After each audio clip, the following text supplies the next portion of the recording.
মধ্যপ্রাচ্যের দেশ লেবানন। 18টি ধর্মীয় গোষ্ঠী লেবাননে বসবাস করে।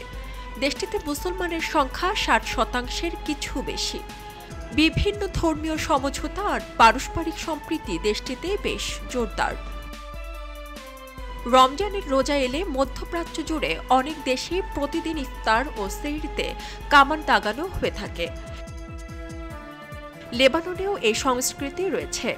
প্রতিদিন রোজা শেষ হওয়ার সংকেত হিসেবে কামান ছোড়া হয়। স্থানীয়দের ভাষায় এটিকে মিদফা আল ইফতার বলা হয়। রমজানে লেবাননে আরবীয় সংস্কৃতিগুলো যেন প্রাণ ফিরে পায়। জনসমাগমের স্থানে গণ ইফতারের আয়োজন করা হয়। লেবাননের একটি রমজান সংস্কৃতি হল ইস্তিবনাতু রামাদান। লেবাননে বিপুল সংখ্যক খ্রিস্ট ধর্মাবলম্বীর বসবাস হওয়ায় মুসলিম ও খ্রিস্টান উভয় সম্প্রদায় পরস্পর দ্বারা বেশ প্রভাবিত।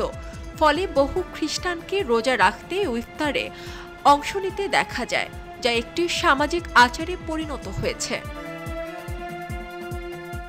এজন্য মুসলিমদের পাশাপাশি খ্রিস্টান পরিবার, ব্যবসায়িক প্রতিষ্ঠান, দাতব্য সংস্থা ও সংগঠনগুলো ইফতারের আয়োজন করে থাকে, যা বেশ উপভোগ করার মতো।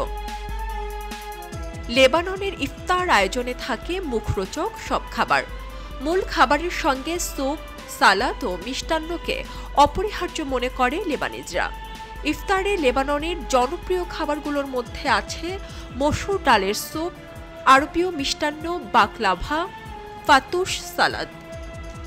এছাড়া জিলাপ নামের একটি পানীয় লেবাননের মুসলিমদের কাছে বেশ জনপ্রিয়।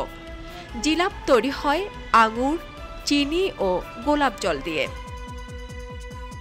চীনা বাদাম ও বরফ যোগে এ পানীয় পরিবেশন করা হয়। পরিবারের সব সদস্যরা মিলেই ইফতার প্রস্তুত করার রীতি রয়েছে লেবাননে। ফলে এই সময় একটি পারিবারিক আড্ডাও দেখা যায়।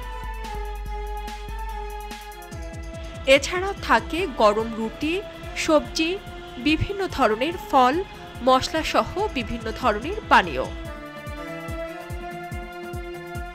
লেবাননের ইফতারে অত্যন্ত জনপ্রিয় ঐতিহ্যবাহী খাবার হচ্ছে রঙিলা সালাদ ফাতেহ।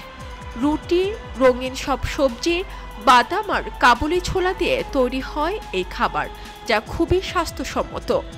ইফতারিতে লেবানিজদের প্রধান আকর্ষণ থাকে এ খাবারটি।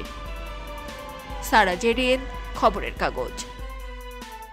খবরের কাগজ, নিখাত, নির্ভীক, নিরপেক্ষ।